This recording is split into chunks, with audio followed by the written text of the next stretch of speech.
Che il Marco, non è che mi è arrivata l'ottica.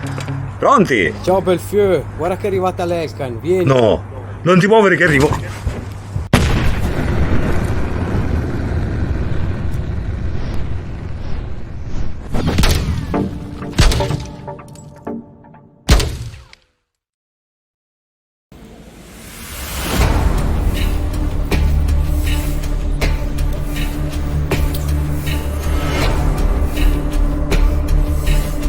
Ciao ragazzi, bentornati sul mio canale. Oggi facciamo l'unboxing della nostra Elkan Spectre 1,5x6. Ho deciso di prendere l'1,5x6 e so che potrebbe risultare un po' più antipatico nei tiri a cortissima distanza, ma in realtà ti dà una completezza sul tiro a lunga distanza, visto che abbiamo uno zoom un attimino più accentuato. Prima cosa, abbiamo appunto la sua scatola, l'ottica arriva in questa situazione qua, arriva in una scatola di cartone. Ci sono un po' rimasto male, 4.000 franchi di ottica in una scatola di carta, sinceramente è un po' così.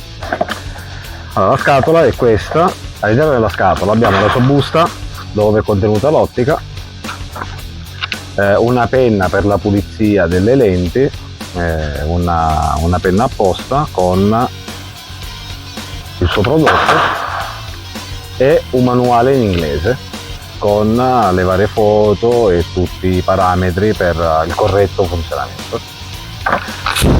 Partiamo a vedere come è fatta quest'ottica. Prima cosa che voglio dire super positiva sono gli agganci. Non li sto a smollare. L'ottica è fatta a monoblocco, è un monoblocco unico, quindi non hai risse, robe da aggiungere, e gli attacchi sono veramente duri una volta che li chiudi. Questa è una cosa ottima perché una volta che viene montata non si muove più. È arrivato già con i suoi tappi, con il loro blocco e la parte a nido d'ape davanti. L'arma è insicura, come vedete abbiamo una bandierina. L'ottica si può utilizzare in due modi, sia col punto rosso, quindi diventa quasi un dot, o con delle fibre ottiche che si illuminano in maniera molto leggera, perché è stata concepita per un allineamento per il visore notturno. Dopo, quest'ottica ha la possibilità tramite una ghiera a vite di collegare un visore termico davanti e un'ottica militare, quindi è stata concepita un po' con tutti gli accessori militari del caso, e sia per l'1x3 che in questo caso specifico per l'1,5x6 abbiamo uno zoom rapido che viene attivato semplicemente tirando avanti questa manovellina. Andiamo in 6x, così.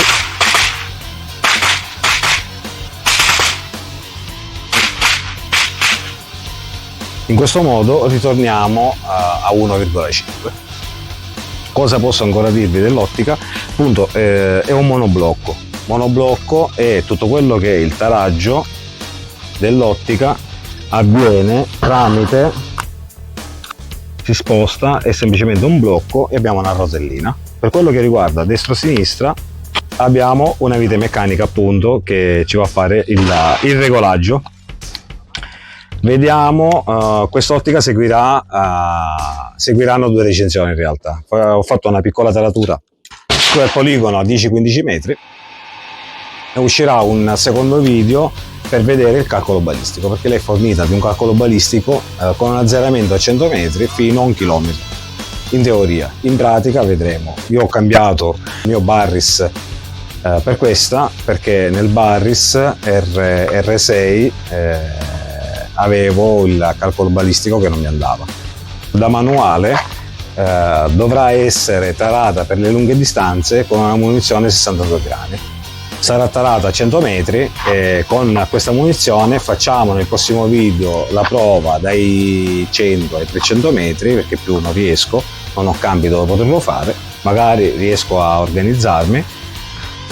Allora ragazzi, Come potete vedere l'ottica ha una grande luminosità. Passiamo ora, così siamo a 1,5, passiamo a 6.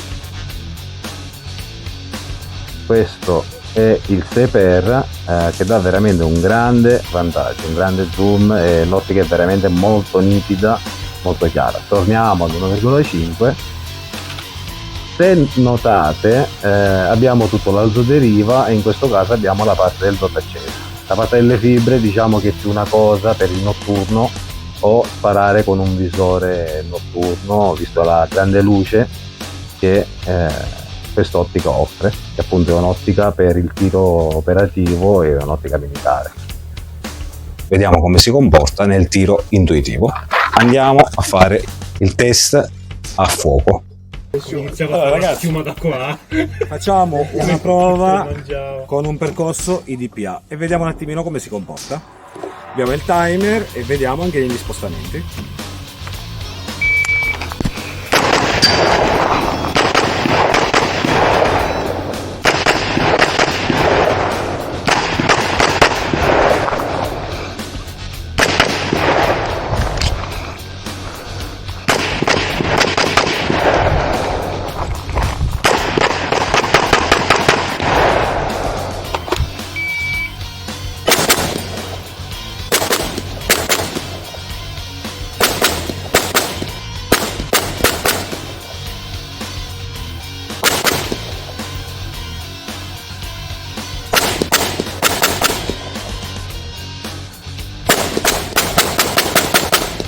C'era il giro del cinghiale.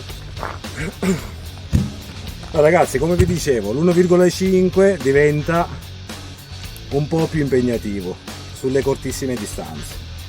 Basta allenarsi un attimino, però effettivamente spendere 4.000 franchi, nel mio caso, in euro e super giù lì, per prendere uno come zoom 1x3, secondo me non ha senso, perché dopo ti perdi, visto che ha un calcolo balistico fino a 1000 metri, ti perdi tutto quello che è il ventaglio del tiro a lunga distanza. Quindi con un po' di allenamento si riescono a fare dei tiri anche ravvicinati. Dopo per le carte sotto i 2 metri ormai dice l'istinto, li dai dentro anche senza guardare dentro l'ottica. Questa è la prova a fuoco. A voi le conclusioni, e se vi è piaciuto il video mettete un like, iscrivetevi alla pagina e vi aspetto nei commenti per farmi sapere cosa ne pensate. Alla prossima, ciao!